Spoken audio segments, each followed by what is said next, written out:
Hello, my name is Graci Calovich, and today I'm going to be sharing my story. Now, it's not a story full of hardships nor a love story because I'm only 13, but it's still an important one. It's a story of creativity and happiness found in one simple thing, a story of music. So let me start by asking you a question.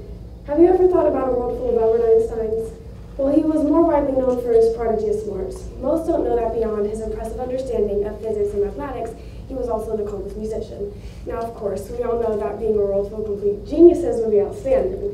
But another thing to consider is a world full of musicians. Believe it or not, in some cases, being a musician and being a genius aren't too far apart. Therefore, if everybody could comprehend music the way that Einstein did, this wish could be slightly less impossible. Music is something that I have admired since a very young age and is still a huge part of my life today. I started dancing when I was only 3 years old and I instantly loved it. I couldn't listen to a song without moving or dancing no matter where I was. Soon, it just became inevitable. The music made me move. So when I was 7 years old, I started taking piano lessons. Now I have to admit, at first I wasn't a huge fan. I never practiced and I honestly didn't care. It took me a few years to really start trying it out, but once I fully committed and let myself realize how much I really loved it, I became obsessed. To put it into perspective, playing a song for me could be the equivalent to watching a movie for you. More upbeat, sanguine music could lift me up and put me in a good mood, while more slow, melancholy songs could even do as much as make me cry. That's when I knew I had a unique perspective. Now, although music does do all of those things, it also seems to do the exact opposite. Listening to music while completing any task will help me do it better, faster, and overall just more efficiently. But how is that possible? How can it mess with my emotions and make me move and dance, but also calm me down and help me focus? Ambient noise, such as classical music, improves visual attention. Therefore, if you're listening to music while you're learning something, you'll remember it for a longer amount of time and be able to recall it better in the future.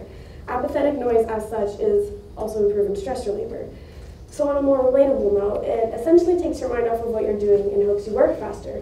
It's been proven that not only your core classes, such as math, science, and writing will flow better, but even your conversations will flow better.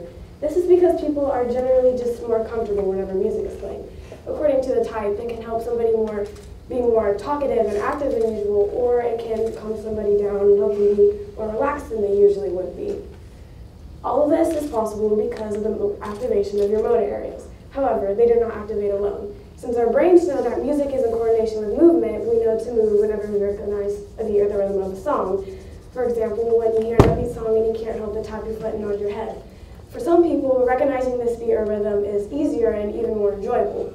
These people are scientifically known as mellophiles. Neuroscientists agree that mellophiles are the way they are because they've learned how to feel the music rather than just hear it. Now, this may sound crazy, but the impact of a song can actually be significantly greater when someone has learned how to feel it. Let me explain why. Most songs recall memory. For example, whenever you hear a song and you think back to one specific moment in time, or you automatically just think of someone or something that you love or you miss. That's the feeling that mellophiles get just more often than others. Since they tend to pay more attention to the music occurring around them, most memories come with a song. The flip side of that is that most songs come with a memory. Therefore, when the song is later played, they don't just see the memory, but they feel it, and they not only remember the emotions and the thoughts that were going through their head at that moment, but they recollect them. With songs come emotions, and we obviously know that emotions make everything more powerful. I would know because I myself am a mellophile. And while I know there are people out there who aren't, that's something I have a lot of trouble wrapping my head around. Because for me, I can't do anything without music. In my mind, whether you're a bodybuilder or you're learning a new language, you can't do it without music.